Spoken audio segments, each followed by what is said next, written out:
श्रोतेहो नमस्कार. आकाशवाणीच्या अर्थविशेष या कार्यक्रमात आपलं मनःपूर्वक स्वागत. अर्थविशेषच्या आजच्या भागात आपण ऐकणार आहात कृषी मालाच्या हमीभावाबद्दल. श्रोतेहो, प्रधानमंत्री नरेंद्र मोदी यांनी 3 कृषी कायदे मागे घेण्याच्या केलेल्या घोषणेला आज मंत्रिमंडळातही मंजुरी देण्यात आली. परंतु घोषणेनंतरही शेतकरी आपलं आंदोलन मागे घ्यायला तयार नाहीत. किमान आधारभूत किमतीची म्हणजेच हमीभावाची कायद्याद्वारे खात्री ही आता त्यांच्या आंदोलनाची प्रमुख मागणी आहे. शेतकऱ्यांना त्यांनी पिकवलेला माल ठराविक किमतीत खरेदी करण्याची हमी सरकार देत असते. त्या किमतीला हमीभाव म्हणतात. भारतीय कृषी क्षेत्र विकसित होण्याआधी अन्नधान्याच्या टंचाईच्या काळात शेतकऱ्यांनी काही ठराविक पिकांचं उत्पादन करावं यासाठी उत्तेजन देण्याचा मार्ग म्हणून ही किमान आधारभूत किमतीची कल्पना जन्माला आली. हमीभावामुळे सध्या विविध प्रकारच्या 23 शेतमालांची खरेदी सरकार करतं. यात गहू, ज्वारी, बाजरी, मका, मूग, शेंगदाणा, सोयाबीन, तीळ आणि कापूस अशा पिकांचा समावेश आहे. हा शेतमाल खरेदी करण्याचे दर सरकारकडून जाहीर होतात आणि सरकारी खरेदी केंद्रांवर शेतकरी आपल्या शेतमालाची विक्री करतात. शेतमालातील बाजारातील किमतीमध्ये कितीही घसरण झाली तरी देखील सरकारनं जाहीर केलेल्या हमीभावाप्रमाणेच शेतकऱ्यांकडून माल खरेदी केला जातो. त्यामुळे बाहेरच्या बाजारातल्या किमती जरी घसरल्या तरी शेतकऱ्याचं नुकसान होत नाही. 2018 मध्ये सादर झालेल्या केंद्रीय अर्थसंकल्पात केंद्र सरकारनं शेतकऱ्यांना उत्पादन खर्चाच्या 1.5 पट हमीभाव देण्याची घोषणा केली होती. म्हणजेच उत्पादन खर्चाच्या 50% नफा एवढा हमीभाव सरकार देणार आहे. उत्पादन खर्च ठरवत असताना बियाणं, खतं, रासायनिक औषधं, मजूर, सिंचन, इंधन यावरील प्रत्यक्ष खर्च पकडला जातो.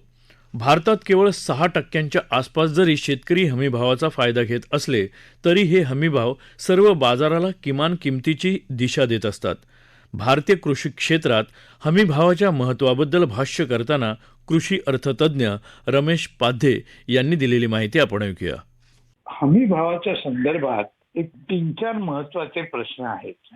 एक म्हणजे हमीभाव सुरू झाले 1965 साली, तेव्हा एक उद्दिष्ट असं होतं की शेतकऱ्यांनी रासायनिक खतं, पेस्टिसाइड वगैरे वापरावी, त्यामुळे उत्पादन वाढेल.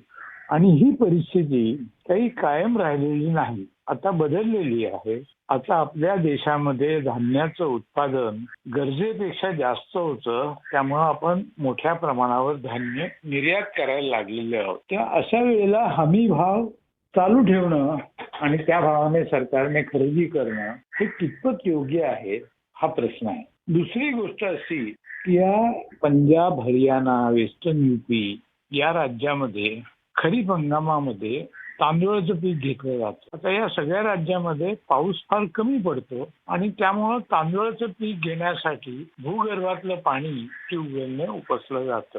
अशा प्रकारची शेती ही सस्टेनेबल नाही, शाश्वत शेती नाही. हे भूगर्भातलं पाणी आता संपायला आलेलं आहे, तेव्हा 5-7 वर्षानंतर तिथे तांदूळाचं पीक घेता येणार नाही अशी परिस्थिती आहे. तिसरी गोष्ट हमीभावाच्या संदर्भात सांगायची म्हणजे हमी भावामुळं बाजारामधले धान्याचे भाव चढे राहतात. त्यामुळं गोरगरीब जनतेला ते धान्य घेणं परवडत नाही. म्हणजे गोरगरीब जनतेला महिन्याला 5 किलो धान्य जवळपास फुकट दिलं तरी देखील कुपोषणाची समस्या संपत नाही. या गोष्टीचा सिरियस विचार करण्याची गरज आहे आणि त्याच्यावरती उपाययोजना करण्याची गरज आहे. नंतर प्रश्न असा की जो हमीभावामुळे क्रॉपिंग पॅटर्न म्हणजे पीक रचना जी ठरलेली आहे, म्हणजे खरीप हंगामामध्ये तांदूळ पिकवायचा आणि रब्बी हंगामामध्ये गहू पिकवायचा, तर ही पीक रचना ही आपल्या देशामध्ये पाण्याची जी उपलब्धता आहे त्याच्याशी सुसंगत अशी नाही आणि त्यामुळं मोठ्या प्रमाणावर पुढच्या काळात आपल्याला मोठा धक्का बसणारे पंजाब, हरियाणामध्ये खरीप हंगामामध्ये तांदूळाचं पीक घेता येणार नाही अशी स्थिती आहे. नंतर प्रश्न असा आहे की बाजारपेठेच्या माध्यमातून ज्या वेळेला सिग्नल मिळतात लोकांना काय हवंय, तर हमीभावामुळे त्या सिग्नलकडे शेतकरी लक्षच देत नाही. ते त्यांना पाहिजे ते तांदूळ गहू पिकवत राहतात आता अशी परिस्थिती आहे की देशातलं कुपोषणाचं प्रमाण लक्षात घेतलं तर लोकांना भाजीपाला फळं ही मिळणं आवश्यक आहे आणि ती मिळायची तर शेतकऱ्यांनी ती पिकवायला पाहिजे. त्याच्यासाठी पाणी उपलब्ध व्हायला पाहिजे. तर भातासारखं प्रचंड पाणी लागणारं पीक किंवा ऊसासारखं प्रचंड पाणी लागणारं पीक हे घेतल्यानंतर भाजीपाला किंवा फळं पिकवायला पाणी शिल्लक राहत नाही. त्यामुळे कुपोषणाची समस्या फार मोठी आहे. आता एक सांगायची गोष्ट महत्वाची म्हणजे नाशिक जिल्ह्यामध्ये वाघाड प्रकल्प आहे. तर या प्रकल्पामध्ये जे काही पाण्याचं वाटप करण्याची पद्धत विकसित केली गेली तर त्या पद्धतीने बापूसाहेब उपाध्यायांनी विकसित केली पद्धत तर त्या याच्यामध्ये काय झालं की जमिनीचं क्षेत्र आहे त्याच्या प्रमाणात पाणी देणं ठरवलं. त्या प्रमाणात शेतकऱ्यांना पाणी मिळेल. आता अशा पद्धतीने पाणी दिल्यानंतर शेतकऱ्यांच्या पुढे प्रश्न असा निर्माण झाला की आपण ऊसाचं पीक घ्यायचं आणि थोड्या जमिनीवरती की ऊसाचं पीक न घेता ते पाणी वापरून फळं आणि भाजीपाला पिकवायचा. लोकांनी ठरवलं की ऊसाचं पीक घ्यायचं नाही. 10,000 हेक्टर क्षेत्रामध्ये फक्त 150 हेक्टर क्षेत्रावर ऊसाचं पीक घेतलं जातं. बाकी सगळ्या ठिकाणी भाजीपाला आणि फळं पिकवली जातात. शेतकरी चांगले सधन आहेत तिथले झालेले. काही शेतकऱ्यांचं तर उत्पन्न 5-6 कोटी रुपयाचं आहे. आता हे सगळं व्हायचं म्हटलं की या पद्धतीने पाण्याचं वाटप करायला पाहिजे. कायदा करून शेतकऱ्यांना ऊस पिकवायला बंदी करण्याची गरज नाही. पाण्याचं नीट वाटप केलं की आपोआपच शेतकरी भाजीपाला आणि फळं पिकवायला लागतील. हे या नाशिकच्या उदाहरणावरून दाखवलेलं आहे. संबंध भारतामध्ये हे नाशिकचा वाघाड प्रकल्प असा एकमेव प्रकल्प आहे की ज्या ठिकाणी धरणातलं पाणी साठवणं एवढंच फक्त सरकारचं काम आहे. त्याच्या पुढचं सगळं डिस्ट्रीब्युशन वगैरे हे तिकडे शेतकरी करतात. आणि दुसरी महत्वाची गोष्ट म्हणजे शेतकरी पाणीपट्टी भरतात आणि त्याच्यामुळं वाघाड प्रकल्पामध्ये गव्हर्नमेंटला कुठलाही तोटा सहन करावा लागत नाही. वेळच्या वेळी पाणीपट्टी भरली जाते. आता इतकं चांगलं उदाहरण समोर असताना अशा प्रकारे पाण्याचं वाटप करण्याची पद्धत का सरकार अवलंबत नाही हा मोठा प्रश्न आहे. अशा प्रकारची जर पाणी वाटप करण्याची पद्धत अवलंब केली तर स्वाभाविकपणे लोकांना हवे तसा भाजीपाला फळं ही वाजवी किमतीमध्ये मिळतील आणि कुपोषणाची समस्या निकालात निघेल असं मला वाटतं. श्रोतेहो, भारताचा GDP सुधारायचा असेल तर अर्थव्यवस्थेत गतिमानता हवी. ती गती सर्वसमावेशक असेल तर तिचा फायदा सर्वांना मिळेल. भारतात जवळपास 50% कामगार हे शेतीविषयक क्षेत्रात कार्य करतात. ग्रामीण अर्थव्यवस्थेला मिळणारी चालना ही क्रयशक्ती निर्माण करते. त्यातून मागणीला चालना मिळते.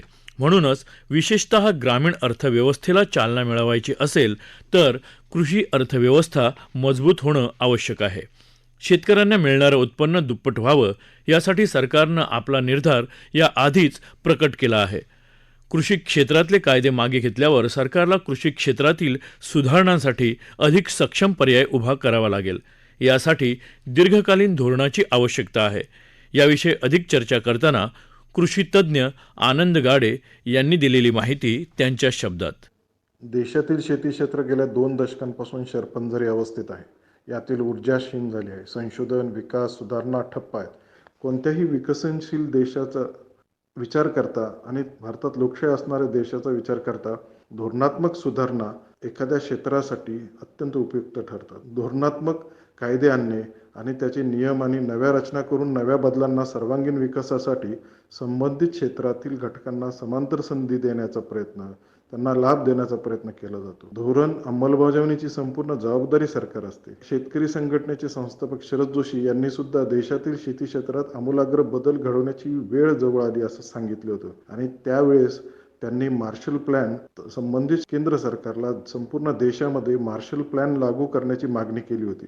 1967 मध्ये बाजार समित्यांचा कायदा अस्तित्वाला तेव्हाही बाजारातील खाजगी व्यापारी उद्योगांच्या तावडीतून शेतमाल बाजूला काढून स्पर्धात्मक भाव मिळवण्याचे स्वप्न मांडण्यात आले. शेतकऱ्यांकरिता चालवणारी ही व्यवस्था होती. मात्र या बाजार व्यवस्थेत शेतकऱ्यांच्या शेतमालाला दराचे संरक्षण न मिळाल्यामुळे पुन्हा शोषण सुरू झाले. शेतकरी हमीभावाकरिता घामाच्या दामाकरिता पुन्हा रस्त्यावर येऊ लागला. एकूणच या व्यवस्थेने शेतकऱ्यांचे उत्पन्न सुरक्षित केले नाही. मग नव्या बाजार सुधारणांमध्ये तत्कालिक यश दिसत असले तरी भल्या मोठ्या शोषणाची भीती शेतकऱ्यांना सतावू लागली आणि नव्या कायद्यांमध्ये हमीभावासह शेतकऱ्यांच्या सुरक्षितेची मागणी जोर धरू लागली. आजही आंदोलक शेतकरी हमीभावाची मागणी करत आहेत आणि लढा सुरूच राहणार असे सांगत आहेत. हमीभाव म्हणजे किमान आधारभूत किंमत, ही MRP नाही. MRP म्हणजे अर्थातच आपले कमाल विक्री दर.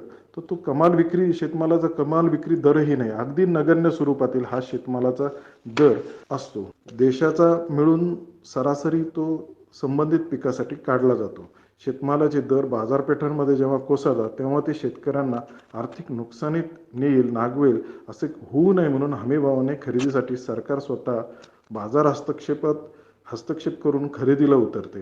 शेतकऱ्यांना किमान आधार देण्याचा प्रयत्न करते. हमीभावाने शेतमाल खरेदी करण्याचे कायद्याचे बंधन नसल्याने बाजारपेठांमध्ये शेतकऱ्यांचे शोषण सुरूच आहे. बाजार समित्याही यास अपवाद नाही. यामुळे शेतकरी हमीभाव कायद्याची मागणी 3 कृषी कायद्यांमध्ये करत आहे. सरकारी शेतमाल खरेदी 9 ते 16% केली जाते. त्यातही काही राज्यांनाच अधिक प्राधान्य दिले जाते आणि काही पिकांकरताच होते. आंदोलनकर्त्यांना बाजारभावात हमीभावाचे कायद्यात्मक संरक्षण हवे. केवळ काही कायद्यात्मक बदलांनी हे शक्य होणार नाही, यावर शेतकरी ठाम आहे. देशातील मोठी शेतजमीन 85% शेतकरी अल्पभूधारक शेतकऱ्यांकडे आहे. तुम्ही नवीन धोरण आणणार असाल, नव्या कायद्यात त्याला हमी भावाची, बाजार आणि जमीन सुरक्षा देणाऱ्या कायद्यांची आजही प्रतीक्षा आहे.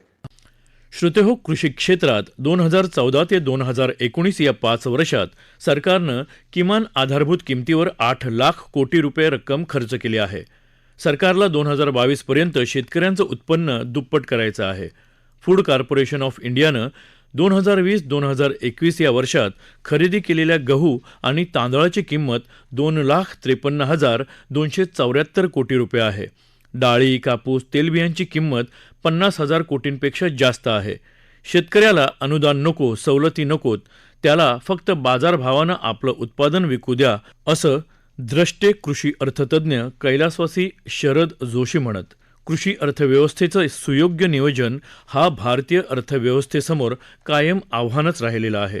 हे आव्हान पेलता आलं तर भारतीय अर्थव्यवस्था आमूलाग्र बदलू शकेल. सरकार आणि समाज या सर्व घटकांनी यासाठी एकत्र येणं आवश्यक आहे. त्यातूनच उद्याचा समर्थ भारत घडू शकेल. श्रोतेहो, आपला अर्थविशेष हा कार्यक्रम आपण न्यूज ऑन AIR या ॲपवरही ऐकू शकता. यासोबतच आमच्या मुंबई एअर न्यूज या यूट्यूब वाहिनीवर या कार्यक्रमाचं ध्वनिमुद्रण आपल्याला कधीही ऐकता येईल. श्रोतेहो, याबरोबरच आजचा अर्थविशेष हा कार्यक्रम संपला. हा कार्यक्रम आकाशवाणी मुंबईच्या प्रादेशिक वृत्त विभागानं सादर केला. सादरकर्त्या भावना गोखले, निर्मिती सहाय्य विवेक वानखडे, लेखन विनोद देशपांडे आणि निवेदन शैलेश मोहिते.